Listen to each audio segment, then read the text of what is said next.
Hi students, this is one more important topic from second unit, that is environmental issues. Impact of modern agriculture activities on environment.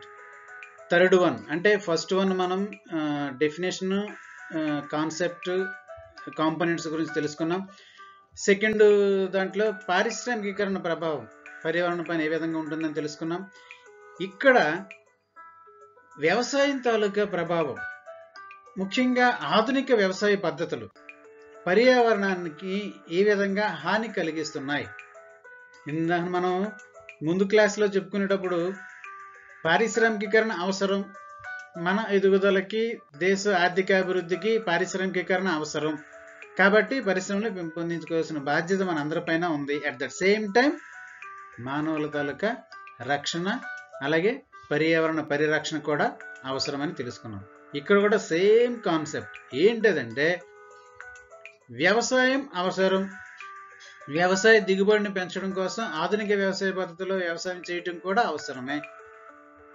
నిరంతరం పెరుగుతున్న ఈ మానవాళి అవసరాలకి కావలసిన ఆహార అవసరాలను తీర్చడం కోసం ఎన్ని అధునాతన పద్ధతిలో వ్యవసాయం చేసినా సరే ఇంకా తక్కువే అనుకోవాలి. ఎందుకంటే ఇప్పుడు మనం చూస్తున్నాం, ప్రపంచంలో జనాభా పెరుగుతున్న స్థాయికి ఆహార పదార్థాలు తయారు చేస్తున్న స్థాయికి చూస్తే ఇప్పటికీ గ్యాప్ ఉంది. ఆ గ్యాప్నే మనం పేదరికం అనవచ్చు, లేదంటే ఆహార పదార్థాల కొరత అనవచ్చు, ఏదైనా కావచ్చు. సో అంటే అధునాతన పద్ధతిలో వ్యవసాయం చేయటం కూడా అవసరం. సో దీనిపైన మనం పక్కా క్లారిటీగా ఉన్నాం.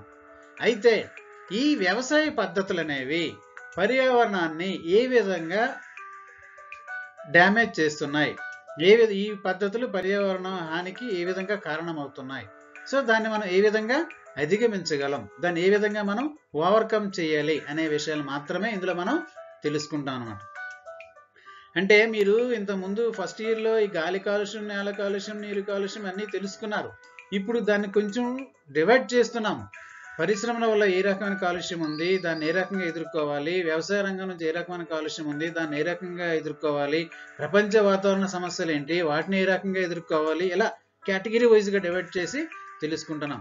ఇది జనరల్గా ఎగ్జామ్ పాయింట్ ఆఫ్ వ్యూని కాదు, మన తాలూకా సామాజిక అవగాహనకి, మన తాలూకా ఇంటలెక్చువల్ లెవెల్ని ఇంప్రూవ్ చేసుకోవడం కోసం, మన తాలూకా జీవన స్థాయిని, ప్రమాణ స్థాయిని పెంపొందించుకోవడం కోసం ప్రతి ఒక్కరికి ఈ బేసిక్ నాలెడ్జ్ అనేది అవసరం. ఈ అవసరాలన్నింటినీ తీర్చేది ఓన్లీ జిఎఫ్సి మాత్రమే. అయితే చూడండి, ఇక్కడ ఆధునిక వ్యవసాయం అధిక దిగుబడిని ఇచ్చే రకాలని పండిస్తుంటారు. అంటే హెచ్ఓవి అని చెప్పి హై ఈల్డ్ వెరైటీ సీడ్స్ అనేవి ఎక్కువగా మనం ఇక్కడ ఉపయోగిస్తుంటాం. అంటే సాంప్రదాయ పద్ధతులు అయితే నాటు విత్తనాలు అనేవాళ్ళం మనం. ఈ హెచ్ఓవి అంటే హై ఈల్డ్ వెరైటీ అంటే హైబ్రిడ్ సీడ్స్ అనమాట. ఈ హైబ్రిడ్ సీడ్స్ వాడేటప్పుడు అధిక మొత్తంలో వీటికి వాటర్ అవసరం. అంటే సాంప్రదాయ పద్ధతిలో తయారైన విత్తనాలకి ద్వారా వ్యవసాయం చేస్తే దానికి కావలసిన వాటర్ సోర్సెస్ కంటే ఈ హై ఈల్డ్ వెరైటీ సీడ్స్ని వాడడం కారణంగా దీనికి కావలసిన వాటర్ సోర్స్ అనేది ఎక్కువ. అట్ ద సేమ్ టైం వీటికి తొందరగా వివిధ రకాల వ్యాధుల బారిన కూడా పడడానికి అవకాశం ఉంటాయి ఈ సీడ్స్. అదేవిధంగా వీటికి దాన్ని కంట్రోల్ చేయాలంటే పెస్టిసైడ్స్ అండ్ ఫెర్టిలైజర్స్ కూడా ఎక్కువ మోతాదులో మనం వాడాల్సిన అవసరం ఏర్పడుతుంది. అంటే ఉత్పత్తి స్థాయిని, దిగుబడి స్థాయిని మనం పెంచాలనుకుంటే వీటన్నిటిని తప్పనిసరిగా మనం భరించాల్సిందే. అది కూడా క్లియర్గా ఉంది. సో ఇటువంటి పరిస్థితుల్లో వ్యవసాయం మనం చేసేటప్పుడు దాని ద్వారా వచ్చే హానికరమైన ఏవైతే కాలుష్య పదార్థాలు ఉన్నాయో వాటిని ఎలా నిర్వహించడం అనేదే మనం ఇక్కడ తెలుసుకుంటాం అన్నమాట. అంటే ఇక్కడ కూడా సేమ్ ఇండస్ట్రియలైజేషన్ లాగే దీని తాలూకు ఇంపాక్ట్ వల్ల ల్యాండ్ పొల్యూషన్ అవుతుంది, వాటర్ పొల్యూషన్ అవుతుంది, ఎయిర్ పొల్యూషన్ కూడా అవుతుంది. Land pollution, water pollution, air pollution కూడా దేనివలన ఈ మోడర్న్ అగ్రికల్చర్ ప్రాక్టీసెస్ ద్వారా. సో అయితే వీటిని మనం ఏ రకంగా ఎదుర్కొందామని, ఈ మోడర్న్ అగ్రికల్చర్ అంటే దీనికి కొన్ని నేమ్స్ కూడా ఉన్నాయి. మనం ఇక్కడ అంటే జస్ట్ ఇన్ఫర్మేషన్ కోసం చెప్తున్నాను. అగ్రి బిజినెస్, ఇంటెన్సివ్ ఫార్మింగ్, సేంద్రియ వ్యవసాయం, అంటే మనకి ఈ మధ్యకాలంలో ఎక్కువగా వస్తున్న ఆర్గానిక్ ఫార్మింగ్, ఇలాంటి పదాలన్నీ కూడా ఆధునిక వ్యవసాయంలో కొత్తగా మనం వింటున్న పదాలు. అగ్రి బిజినెస్, ఇంటెన్సివ్ ఫార్మింగ్, సేంద్రీయ వ్యవసాయం, అలాగే సస్టైనబుల్ అగ్రికల్చర్, స్థిరమైన వ్యవసాయం. ఈ పదాలు మనకి వ్యవసాయ భాషలో కొత్త పదాలు అన్నమాట ఇవన్నీ కూడా. ఈ కొత్త ప్రతిదానికి ఒక అర్థం ఉంది. అగ్రి బిజినెస్ అంటే వ్యవసాయాన్ని వ్యాపారంగా మార్చడం, అగ్రో బేస్డ్ ఇండస్ట్రీస్ని ఇంప్రూవ్ చేసుకోవడం, లేదా ఫుడ్ బేస్డ్ ఇండస్ట్రీస్ని ఇంప్రూవ్ చేసుకోవడం, that is called agribusiness. Intensive farming, ఫార్మింగ్లో కొత్త పద్ధతులు అంటే ఇంకా అధునాతన పద్ధతులను ఉపయోగించి ఫార్మింగ్ చేయడం. అలాగే సేంద్రీయ వ్యవసాయం అంటే ఆర్గానిక్ ఫార్మింగ్.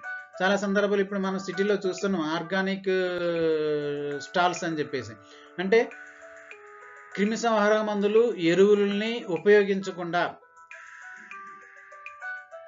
పాత పద్ధతుల్లో సేంద్రియ ఎరువులని ఉపయోగించి వ్యవసాయం చేయడం అన్నమాట. దాన్నే ఇక్కడ మనం ఆర్గానిక్ ఫార్మింగ్ అంటాం. ఈ ఆర్గానిక్ ఫార్మింగ్లో హైబ్రిడ్ సీడ్స్ 90% ఉపయోగించరు.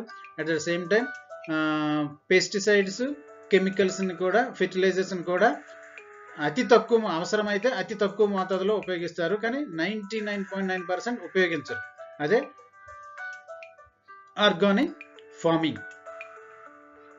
సస్టైనబుల్ అగ్రికల్చర్ అంటే మనం చాలా సందర్భంలో సస్టైనబుల్ అనే పదం వాడాం. అంటే నిరంతరం కొనసాగించగలిగే అభివృద్ధి. అంటే వ్యవసాయంలో ఇంకా మనం అభివృద్ధి చెందాలంటే వీటన్నిటిని ఖచ్చితంగా మనం ఫాలో అవ్వాలి, తెలుసుకోవాలి కూడా. నెక్స్ట్ ఇక్కడ మనం ఏంటంటే ఈ ఆధునిక వ్యవసాయ పద్ధతులు అనేవి పర్యావరణ కాలుష్యానికి ఏ విధంగా కారణమవుతున్నాయి అనే విషయాన్ని కొన్ని పాయింట్స్ ఇక్కడ మనకున్నాయి. వాటిని ఇప్పుడు మనం డిస్కస్ చేయబోతున్నాం. ఫస్ట్ అందులో ఏంటంటే పురుగు మందుల వాడకం. అయితే ఈ పాయింట్స్ డిస్కస్ చేసే ముందు ఒక 2-3 ఇంపార్టెంట్ పాయింట్స్ మీతో షేర్ చేసుకోవాలి. ఎందుకంటే ఏంటో పాయింట్స్ అంటే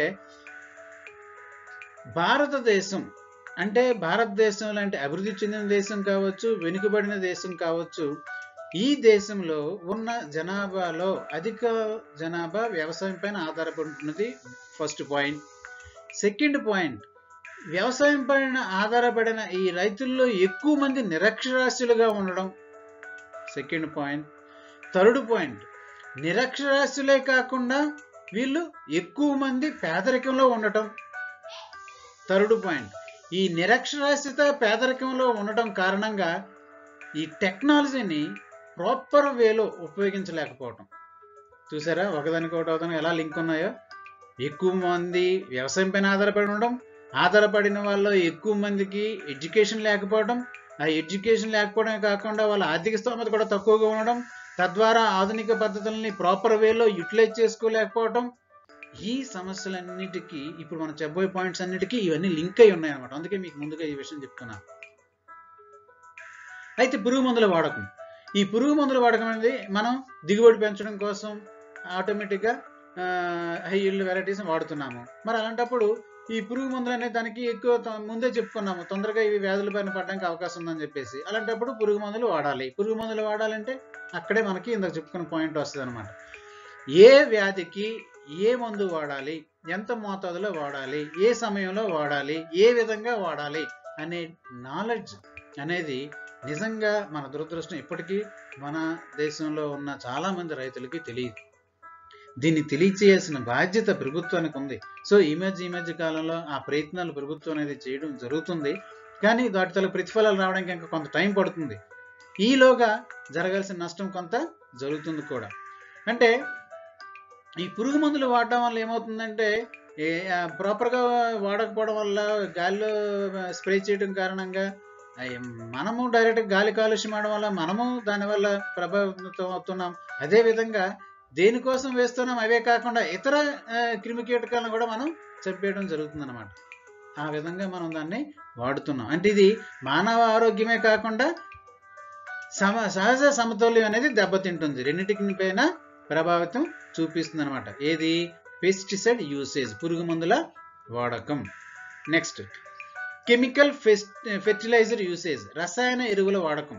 ఈ రసాయన ఎరువుల వాడకం తాలూకా ప్రభావం కూడా ఏ విధంగా ఉంటుందంటే, ఇదే ఎరువు దేనికోసం ఉపయోగించాలి, ఎంత మోతాదులో ఉపయోగించాలి అనేది నీకు క్లియర్ కట్గా అవగాహన లేకపోవడం, ఎప్పుడు ఉపయోగించాలి అనేది కూడా అవగాహన లేకపోవడం వల్ల మన వాళ్ళు ఎక్కువ మోతాదులో ఎరువులను వాడితే బాగా పంట దిగుబడి వస్తుంది, ఎక్కువ మోతాదులో దిగుబడి వస్తుంది, తొందరగా పంట దిగుబడికి వస్తుంది, ఇలాంటి ఆలోచనలో ఉండడం కారణంగా ఏమవుతుందంటే ఈ విచ్చలవిడిగా ఎరువులు వాడడం వలన ల్యాండ్ ఫెర్టిలిటీ అనేది తగ్గిపోతుంది. ల్యాండ్ పై భాగంలో ఉన్న ఏవైతే లవణాలు ఉన్నాయనుకున్నామో అవి ఒకే రకమైన లవణాలు అక్కడ ఉండటం కారణంగా ఆ ప్రొడక్టివిటీ కూడా తగ్గిపోవడం జరుగుతుంది. అట్ దట్ సేమ్ టైం ఇవి వాటర్లో కలిసి ఆ మిగులు జలాలు వాటర్ కూడా ఇతర వాటర్ సోర్సెస్లో నీ బావుల్లో కావచ్చు, లేదా పరిసర ప్రాంతాల్లో ఉన్న కాలువల్లో కావచ్చు, సరస్సుల్లో కావచ్చు, నదుల్లో కావచ్చు కలవటం కారణంగా ఏవైతే జలచరాలు ఉంటాయో అంటే వాటర్లో నివసించే జీవరాశులు ఏవైతే ఉంటాయో వాటికి కూడా హాని కలిగించడం జరుగుతుంది అన్నమాట. చూసారా, రసాయన ఎరువుల వాడకం, పురుగుల మందు వాడకం ఈ రెండూ లేకుండా ఆధునిక వ్యవసాయాన్ని మనం ఊహించలేము. కానీ ఈ రెండిటి వల్ల ఎంతటి ప్రమాదం ఉందనేది మనం ఇక్కడ ఒకసారి అర్థం చేసుకోవాలి. ఆ ప్రమాద తీవ్రతను తగ్గించాలంటే రైతుల్ని ముందు ఎడ్యుకేట్ చేయాలి, వాళ్ళకి కావాల్సిన టెక్నాలజీని మనం అందించాలి. ఇవన్నీ కూడా ప్రభుత్వం సమకూర్చగలగాలి, ముఖ్యంగా మనలాంటి అభివృద్ధి చెందుతున్న దేశాల్లో. అలాగే చదువుకునే వాళ్ళు వ్యవసాయంలోకి రావాలి. అంటే వ్యవసాయాన్ని కూడా ఒక ఇన్కమ్ సోర్స్గా మనం భావించాలి, వ్యవసాయం కూడా ఒక ఉద్యోగంగా మనం స్వీకరించాలి. అలాంటప్పుడు కొంతవరకు వీటిని కంట్రోల్ చేయడానికి అవకాశం ఉంటుందన్నమాట. ఈ విషయాలు ఎందుకు చెప్తున్నానంటే అంటే రైతులకి ఎడ్యుకేట్ చేయాలి, వాళ్ళకి ప్రభుత్వం అన్ని సమకూర్చాలని. ఇప్పుడు ఎడ్యుకేట్ అయిన వాళ్ళు ఎంతమంది, మన అందరికీ గవర్నమెంట్ జాబులు రావు, అందరికీ సాఫ్ట్వేర్ ఇంజనీర్ కాలేరు, అందరూ ఐఏఎస్లు ఐపీఎస్లు కాలేరు. రిమైనింగ్ వాళ్ళు వ్యవసాయం పైన దృష్టి పెట్టి వ్యవసాయాన్ని కూడా ఒక పరిశ్రమగా, ఒక ఇండస్ట్రీగా, ఒక ఆదాయ వనరుగా మనం భావిస్తే మనం ఇంత ముందుగా ఉన్న జనరేషన్ కంటే తెలియని వాళ్ళమే కదా. సో ఖచ్చితంగా మనం మంచి రిజల్ట్ సంపాదించడానికి అవకాశం ఉంటుంది అనేది నా తాలూకా అభిప్రాయం.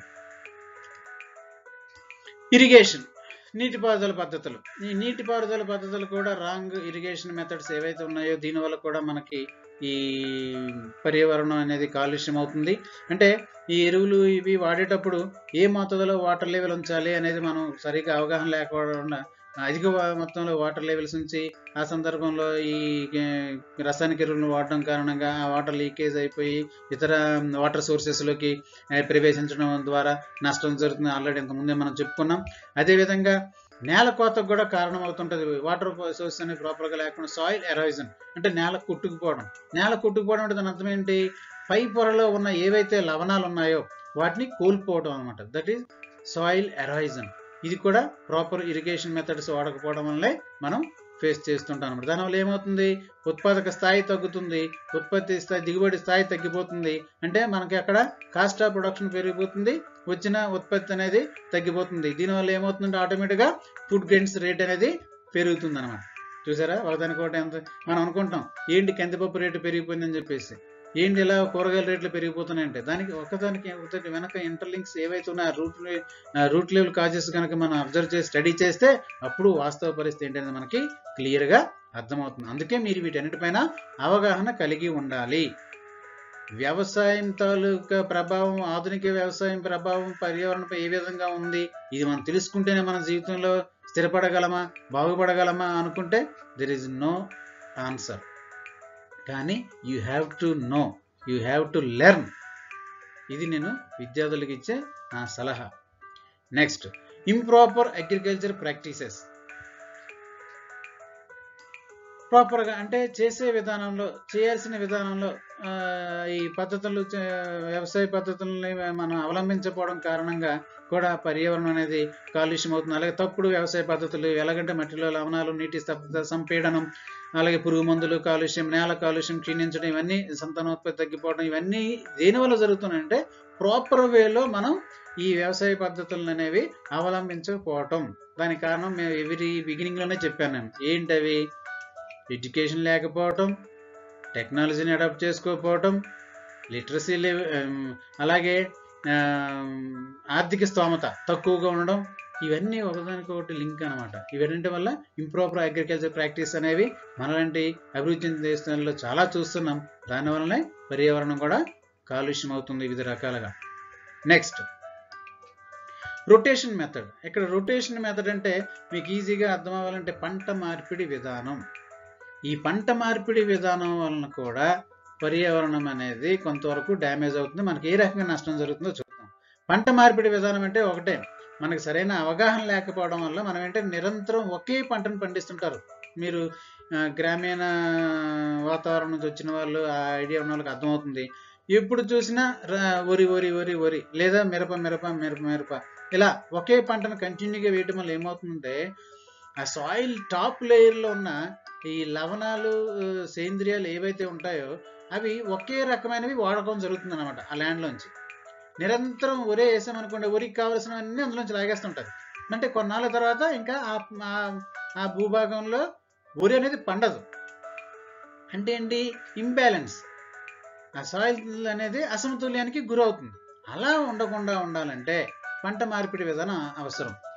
ఈసారి వరి వేసామనుకోండి, నెక్స్ట్ మొక్కజొన్న, ఆ తర్వాత మిరప, లేకపోతే ఇంకోటి, ఇలా రొటేట్ చేయటం వల్ల ఏమవుతుందంటే ఆ లవణాలు, సేంద్రియ పదార్థాలు ఏవైతే భూమి పైపొరలో ఉన్న ఈ క్రాప్ గ్రోత్కి ఉపయోగపడే ఏవైతే ఉన్నాయో అవి బ్యాలెన్స్ అవుతాయి అన్నమాట. అన్ని రకాల లవణాలు అందులో ఉంటాయి. మనం చూసాం, మనం బ్యాలెన్స్ పెరగడం కోసం అన్ని రకాల శారీరకంగా, మానసికంగా స్ట్రాంగ్గా ఉండాలంటే బ్యాలెన్స్డ్ డైట్ తీసుకొని ఎలా అనుకుంటామో అక్కడ కూడా బ్యాలెన్స్డ్ ఆ సాయిల్ ఫెర్టిలిటీ అనేది మనం మెయింటైన్ చేయాలంటే ఖచ్చితంగా పంట మార్పిడి విధానం అనేది అవసరం. దాన్ని ఫాలో అవ్వాలి. దాని గురించి మనం తెలియచేయాల్సిన అవసరం కూడా ఉందన్నమాట. నెక్స్ట్ అలాగే మొక్కల హార్మోన్ల వాడకం అంటే ప్లాంట్ హార్మోన్ యూసేజ్. అంటే కొన్ని సందర్భాల్లో మొక్కలతో సృష్టించబడిన కొన్ని సేంద్రియ పదార్థాలు మొక్కల పెంపకం మరియు దిగుబడి పెంచడానికి ఇవి ఉపయోగపడతాయి అన్నమాట. కొన్ని హార్మోన్లు మనం క్రియేట్ చేసి, అంటే ముఖ్యంగా బీటీ బయోటెక్నాలజీని ఉపయోగించి ఏవైతే తయారు చేస్తున్నామో దీని ద్వారా ఉత్పత్తి, దిగుబడి స్థాయి పెరగడానికి అవకాశం ఉంటుంది. అట్ దట్ సేమ్ టైం వీటిని ప్రాపర్గా కనుక మనం యూటిలైజ్ చేయలేకపోతే దానివల్ల కొన్ని యాంటీ రిజల్ట్స్, అంటే నెగిటివ్ రిజల్ట్స్ కూడా మనం రావడానికి అవకాశం ఉంటుంది. ఈ హార్మోన్లు అజాగ్రత్తగా ఉపయోగిస్తే విష ప్రభావాన్ని కూడా కలిగిస్తాయి అన్నమాట. దానివల్ల కూడా మనం చాలా నష్టాన్ని ఫేస్ చేయాల్సిన పరిస్థితి ఏర్పడుతుంది అనమాట. సో ఈ విధంగా మోడర్న్ అగ్రికల్చర్ ప్రాక్టీసెస్ అనేవి పర్యావరణాన్ని హాని కలిగిస్తున్నాయి, పర్యావరణాన్ని ప్రమాదంలోకి నెట్టుతున్నాయి. పర్యావరణం మనం చెప్తున్న పరిసరాలు అంటే పర్యావరణంలో ఉన్న మనం కూడా భాగం ఉంటాం. అంటే ఈ మోడర్న్ ప్రాక్టీసెస్ వల్ల మనం కూడా అనేక రకాలైన వ్యాధులకు గురవటం కావచ్చు, లేకపోతే మన తాలూకా లెవెల్స్, ఐక్యూ లెవెల్స్ తగ్గిపోవడానికి కావచ్చు. ఇవన్నీ కారణమవుతున్నాయి. అంటే విషపూరితమైన ఆహార పదార్థాలను మనం తీసుకోవటం వల్ల మనలో కూడా గ్రోత్ అనేది తగ్గిపోతుంది. మనలో కూడా ఆ ఇంటెలెక్చువల్ స్కిల్స్ అనేవి తగ్గిపోతుంటాయి. మనలో కూడా గ్రాస్పింగ్ కెపాసిటీ తగ్గిపోతుంది. ఈ మధ్య కాలంలో ఈ రకరకాల సమస్యలు ఏవైతే మనం ఫేస్ చేస్తున్నాం వీటన్నిటికీ కారణం ఏంటంటే పొల్యూటెడ్ ఫుడ్, కాలుష్యమైన ఆహార పదార్థాలని మనం ఎక్కువ మోతాదులో తీసుకోవటం వల్ల. అయితే ఏ విధంగా కాలుష్యం అవుతుంది, ఏ పదార్థాలు తీసుకుంటున్నా కూడా మనకు తెలియదు. ఎందుకంటే రైతు వ్యవసాయం పండించడం కోసం వివిధ రకాల కెమికల్స్ని, పెస్టిసైడ్స్ని, ఫెర్టిలైజర్స్ని వాడుతుంటాడు. అవి ఆ పదార్థాల పైన స్టాక్ అయి ఉంటాయి. వాటిని తీసుకొచ్చి మనం కుక్ చేసి భోజనం చేయడం జరుగుతుంది. తద్వారా కూడా మనకి కొన్ని సమస్యలు రావడానికి అవకాశం ఉంటుంది.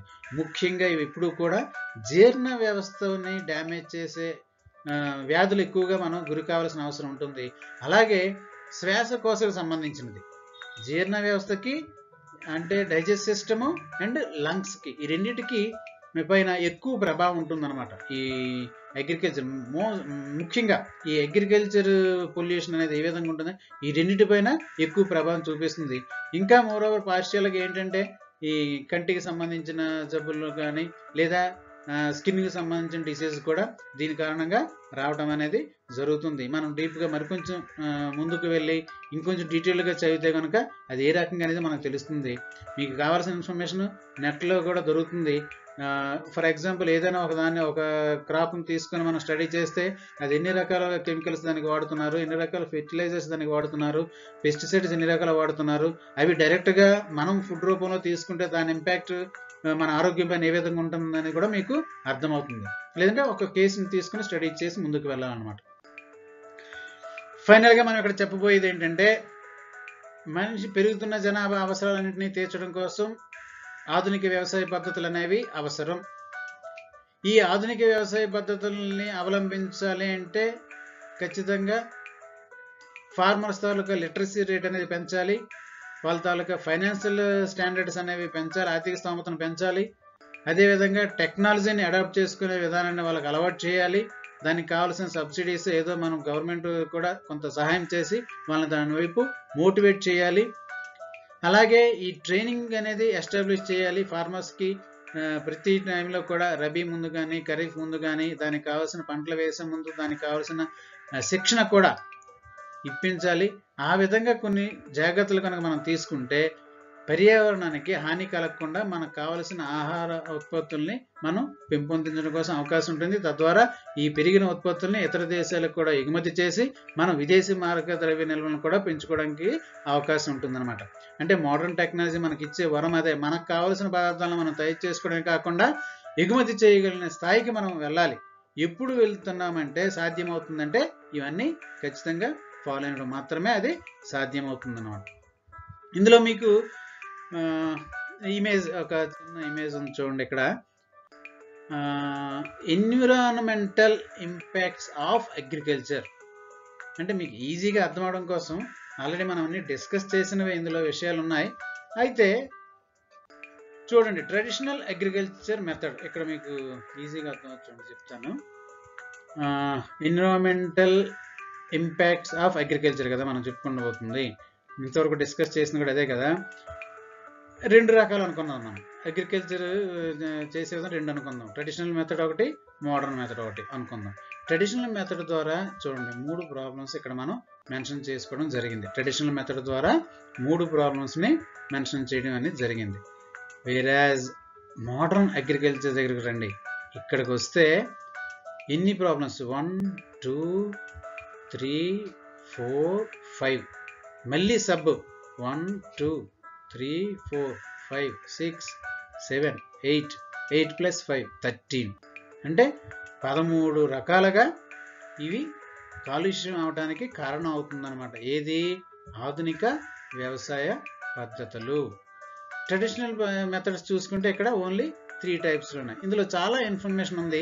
అంటే ఇంతవరకు మనం ఏదైతే డిస్కస్ చేసామో వాటన్నిటిని కూడా ఒక చిన్న డయాగ్రామ్ రూపంలో ఇక్కడ చూపించడం జరిగింది. మీరు కొంచెం అర్థం చేసుకోవడానికి ప్రయత్నం చేస్తే కనుక చాలా ఇన్ఫర్మేషన్, అంటే ఇంతవరకు ఏవైతే ఆ పాయింట్స్ అన్నీ ఇందులో వస్తాయి మనకి. సో అంటే ఇంకా లెంత్ ఎక్కువ పెంచడం నాకు కరెక్ట్ కాదని ఉద్దేశంతో ఇక్కడతో స్టాప్ చేస్తున్నాను. మీరు కొంచెం ఇమేజ్ని దగ్గర పెట్టుకొని ఒక్కొక్క పాయింట్ మీరు చదివి తెలుసుకోవడం కోసం ప్రయత్నం చేస్తే కనుక ఇంకొంత నాలెడ్జ్ మీరు దీని గురించి పొందడానికి అవకాశం ఉంటుంది. ఇంకా బాగా మీరు ఈ క్వశ్చన్కి ఆన్సర్ చేయడానికి అవకాశం ఉంటుంది. At the same time question answer ఎంత బాగా చేసామనేది కాదు, విషయాన్ని ఎంత బాగా మనం అర్థం